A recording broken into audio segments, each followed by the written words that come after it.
This was the most welcome sight to early sailors, land. Ships would seldom dare sail out of sight of land. But during the 1400s, better ships and changing conditions in Europe sent sailors to sea in a bold, venturesome spirit. Land over the distant horizon became the object of search, the goal. One of the first Atlantic discoveries, the Madeira Islands. Settlers on Madeira found on its shores, particularly after storms, objects unfamiliar to that part of the world, such as bamboo, plants, and wood carvings, clues that land lay to the west. This was an exciting thought for the restless and jealous towns near the Atlantic. While trade centers were growing throughout Europe, it was the Mediterranean ports that captured the high profits, especially the Italian cities of Venice and Genoa. With their large fleets and central geographic position, they monopolized the lucrative trade routes between eastern ports and the eager markets of Europe. Merchants and captains to the west, in ports such as Lisbon, were anxious to break this monopoly. While Portugal was successfully searching around Africa, the docks were buzzing with new ideas. Is there land to the west? Might it be true that the world is round? Can Asia really be reached by sailing in the opposite direction?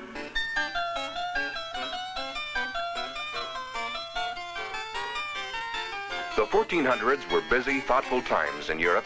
Men and women were faced with new opportunities to better themselves. The increasing demand for skills and products brought money. Books could now be in the hands of all who were eager to learn. During this period of awakening, known as the Renaissance, lived Christopher Columbus. He read books by such men as Marco Polo, Aristotle, and Ptolemy, a Greek geographer whose map showed the world with a curved surface, with water separating Europe and Asia. Like many during the Renaissance, Columbus grew up with a strong curiosity about the world. As a boy in Genoa, he had been fascinated by the yarns and the sights of the busy harbor. As a young man, he had gone to sea on trading voyages representing an Italian banking house. But the prosperity of Genoa and its rival seaport Venice was threatened by the cutting off of trading routes to the east by warring Turks, and also by the increasing interest in trade and exploration in the countries facing the Atlantic. So Columbus, eager for opportunity and adventure, moved west to Lisbon, the capital of Portugal.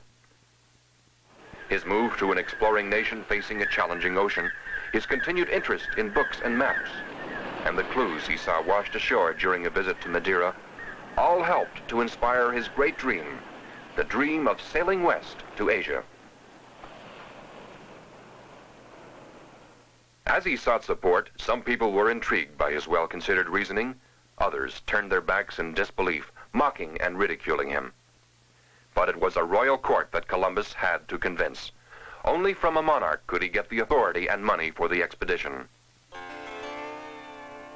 3 kings rejected him. His only hope was Spain, so he moved there. For 6 years, Columbus pleaded before Queen Isabella and King Ferdinand, and waited with fading hopes. Spain's main interest was to defeat and drive the Moors out of Spain, to unite the country. Finally, a great national victory.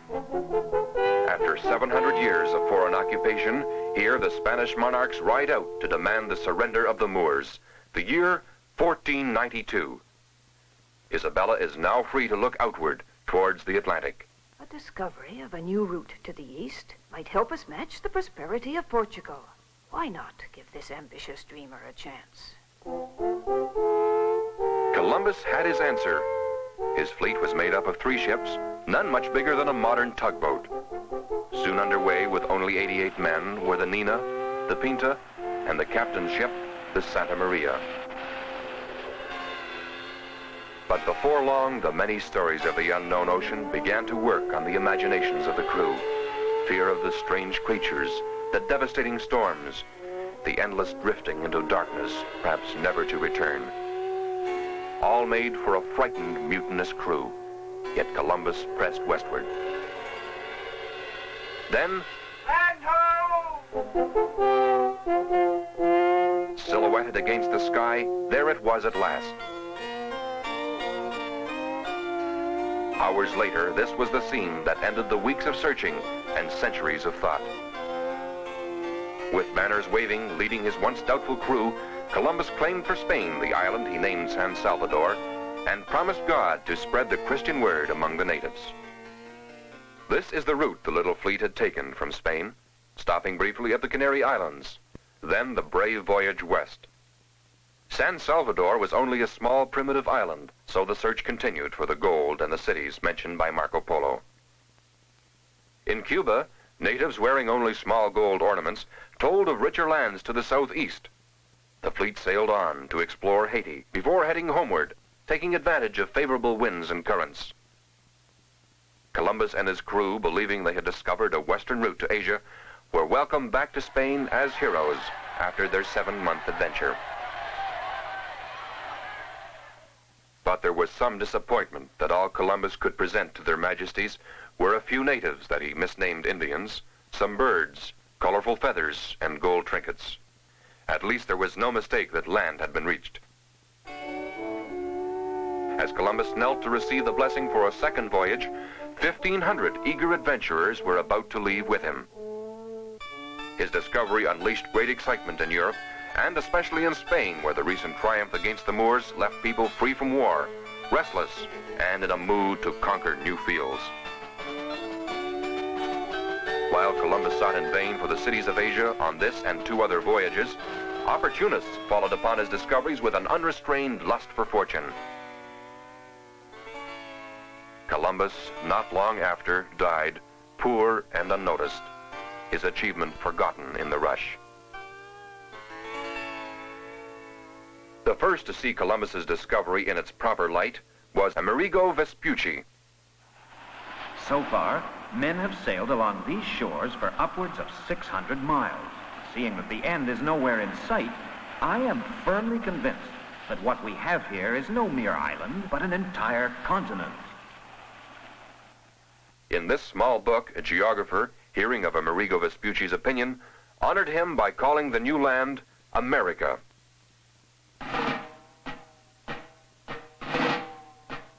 Spanish adventurers marched into new lands almost on the heels of the explorers.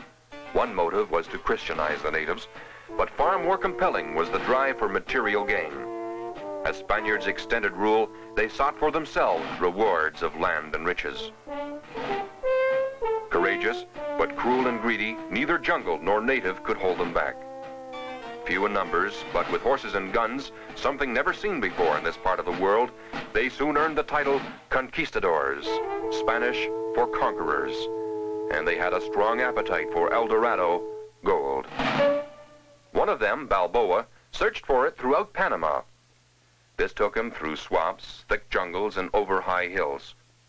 One day in 1513, reaching the top of a mountain, Balboa looked west, the first explorer to sight the Pacific Ocean. By its shore, Balboa nonchalantly proclaimed Spanish rights to all lands bordering this unknown water. A most daring conquistador, Hernando Cortez was, like many of the others, a soldier no longer fighting in Europe, but in Cuba searching for victories in the New World.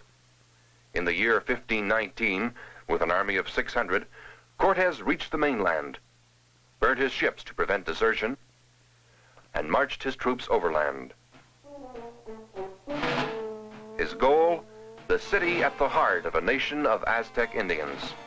The most beautiful city in all the world, wrote Cortez. The Aztec religion called for human sacrifice, but the people Cortez met were skilled in matters of government and war. Spain's march of conquest took a tragic toll of death and destruction. In an area larger than Spain itself, ruthless slaughter destroyed one civilization to impose another. From colonies which soon extended over Panama, the rest of Central America, and the Caribbean, the search for El Dorado sent explorers both north and south. Coronado traveled from Mexico as far as the state of Kansas in his unsuccessful search for more cities of wealth. Ponce de Leon explored the coasts of Florida driven by an added goal, the supposed magic fountain of youth. He quenched his thirst, perhaps, but de Leon never got younger. De Soto organized one of the biggest expeditions. With several hundred, he landed in Florida and traveled and fought for 2 years through the south. he reached the Mississippi, only to collapse with a fever and die. In the river he discovered, he was buried secretly one night to conceal his death from vengeful Indians. Conquistadors also headed south. Francisco Pizarro, the most uneducated and violent of the conquerors, with a handful of soldiers, found the hidden civilization of the Incas in 1532 in what is now Peru. These people were amazingly advanced in farming, medicine, and the arts. But here, too, conquest meant destruction. The Spaniards plundered and killed thousands, among them the Indian leader who, to be spared his life, gave a room full of gold worth millions. He was murdered anyway.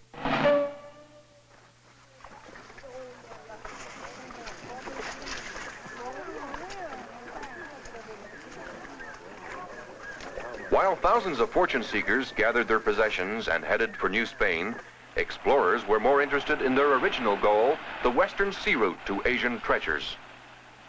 But every try ran headlong into an annoying obstacle: land. By 1519, this much coast was known. Where, then, was Asia? The idea of sailing south around this barrier occurred to Ferdinand Magellan, a Portuguese soldier who had seen the Spice Islands from the other direction. Since then, he had learned the skills of navigation, and now, after persuading Spain to support him, he was under sail to prove his idea. A bitter winter spent on South American soil, which in turn triggered a serious mutiny, and a disastrous shipwreck, where only the first hardships met. Underway again, the fleet encountered vicious storms, dodging cliffs and hidden rocks as they fought their way for a month through the straits that now bear Magellan's name. So hazardous were the straits that the fleet was frequently guided by rowboat.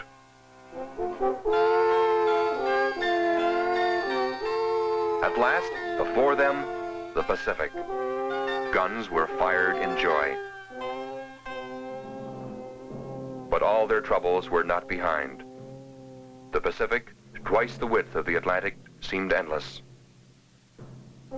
Passing months brought scurvy, hunger, thirst, and death. The journey was like a nightmare. And even when land was reached after 4 long months, another cruel blow. Magellan and many of his men met violent death at the hands of natives. His plan might have ended there had not one ship, in what had been a fleet of 5, staggered back to Spain. The torturous journey was greeted with cheers, but only 18 men heard them, all that remained of 240 who had set out 3 years earlier. This great but tragic voyage had sailed around the world, proving it was indeed round. By now, the land that had once been a mere barrier was known to be a new world, one which Spain was to dominate for 2 centuries.